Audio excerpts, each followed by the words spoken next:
ನೋಡಿ ನಮ್ಮ ಫ್ರೆಂಡ್ ತೇಜ ಬ್ಲಾಗ್ ಮಾಡ್ತಾ ಇದ್ದಾನೆ. ಒಳ್ಳೆ ವೆದರು ಆನ್ ದಿ ವೇ. ಕೊನೆಗೆ ಕೊಡ್ತಾರೆ ಟ್ರಕ್ ಸ್ಟಾರ್ಟ್ ಮಾಡಿದ್ದೀನಿ. ಮಹೇಶ್ ಟ್ರಕ್ ಸ್ಟಾರ್ಟ್ ಮಾಡೋಕ್ಕೆ ಸ್ವಲ್ಪ ಡಿಲೇ ಮಾಡ್ತಾ ಇದ್ದಾನೆ. ಹೆಂಗಿದೆ ಮಹೇಶ್ ಟ್ರಕ್ಕು? ಸೂಪರ್ ಆಗಿದೆ ವೆದರು. ವೆದರ್ ಸೂಪರ್ ಆಗಿದೆ. ಆಲ್ಮೋಸ್ಟ್ 5 years ಆಯಿತು ನಾನು ಟ್ರೆಕ್ ಮಾಡಿ ಈ ಪ್ಲೇಸಲ್ಲಿ. 5 ವರ್ಷ ನಂತರ ಆ್ಯಕ್ಚುಲಿ ಚಿಕನ್ ಗೊಜ್ಜು ರೆಡಿಯಾಗಿದೆ ನಮಗೆ.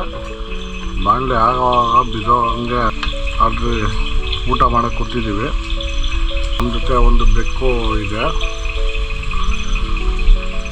ಬೆಕ್ಕು ಚಿಕನ್ ಹಾಕಿದ್ವಿ. ಬೆಕ್ಕು ಬರಬಾರ್ದು ಹಂಗಲ್ಲ. ಓಕೆ, ಇವಾಗ ನೋಡಿ ಚಪಾತಿ ಕೊಟ್ಟಿದ್ದಾರೆ. ಹೋಮ್ ಸ್ಟೇಗೆ ಚಪಾತಿ ಕೊಟ್ಟಿದ್ದಾರೆ, ಮತ್ತು ರಸಮ್ ಕೊಟ್ಟಿದ್ದಾರೆ, ಮತ್ತು ಉಪ್ಪಿನಕಾಯಿ ಕೊಟ್ಟಿದ್ದಾರೆ.